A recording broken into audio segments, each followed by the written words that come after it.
Magandang araw, Ma'am Reyes. Magandang araw, mga classmates. Ako nga pala si Mackenzie F. Pulientes mula sa Grade 4 Matapat. Ay babahagi ko po sa inyong kwento ay Nuno sa Punso. Kwento ni April na hinalaw kay Prima 24. Isinulat muli ni Lilibet C. Agno. Naniniwala ka ba sa mga nilalang na hindi nakikita? Sa mga nilalang na tinatawag nilang engkanto? Sa mga nilalang na tinatawag nilang duwende? At sa nuno sa punso? Sa mga albularyo, naniniwala ka rin ba? Batay sa aking mga naranasan at nasaksiyan, masasabi kong naniniwala ako sa mga ganong uri ng nilalang sa mundo. Isa sa mga nasaksiyan kong pangyayari ay ang kakaibang karanasan ng aking ate noong nasa elementarya pa lang siya. Dahil bata pa ako noon, hindi ko pa masyadong naiintindihan ang nangyayari sa kanya. Alam ko lang ay may nagkagusto sa kanya na isang nilalang na tinatawag nilang Nuno sa Punso. Nagsimula ito ng isang hapon pagkatapos ng klase. Napagkatawaan ng aking ate at ng kanyang mga kaibigan na dumaan sa malawak na silong ng gusali ng grade 6. Bago sila makalabas sa lagusan ay madaraanan nila ang isang malaking nuno sa punso roon. Maraming naniniwala na ang punsong iyon ay tirahan ng nuno. Subalit dahil nga bata pa ang aking ate noon ay hindi niya pa naisip ang bagay na iyon. Pagka-uwi niya sa bahay ay bigla lamang siya nagtatakbo na tila takot na takot. Nagtaka ang aming mga magulang sa nangyayari sa ate ko. Kumakalma naman siya kapag nakalapit at nakayakap na kina inay at itay. Ng mga sumunod na araw, muling naulit ang pangyayaring iyon. Bigla-bigla siyang tumatakbo, namumula ang balat at bakas sa mukha ang labis na takot habang nakatingin sa isang lugar na tila may nakikita siya.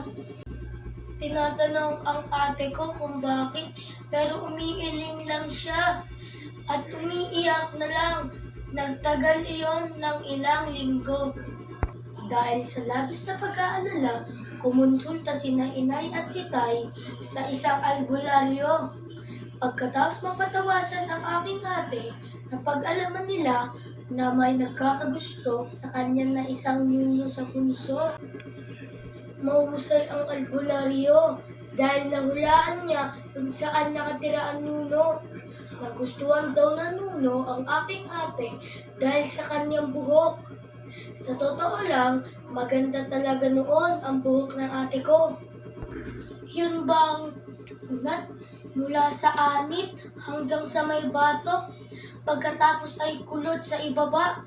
Umaba ito ng halos 2 talampakan at hanggang baywang. Ginamot ng albularyo ang aking ate. Gumawa siya ng orasyon ng ilang sandali. Ito ay itaboy na ang nilalang na nagkakagusto sa kanya.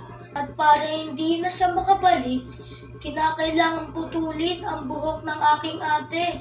Nakakapanghinayang man, pero sinunod ng aking magulang ang sinabi ng albularyo. Makalipas lamang ang ilang araw, ay bumalik sa normal ang lahat. Noong nasa 2nd taon sa high school ang aking ate, muli niyang naranasan ang ganong pangyayari. Ang nagkagusto naman sa kanya ay isang engkantong nakatira sa isang puno ng akasya. Minsan nakita kong takot na takot ang aking ate dahil meron siyang nakitang isang nilalang sa kanyang tabi mismo at nakatitig sa kanya. Narinig kong umuungol ang aking ate na para bang nahihirapan siyang huminga, namumula rin ang kanyang balat.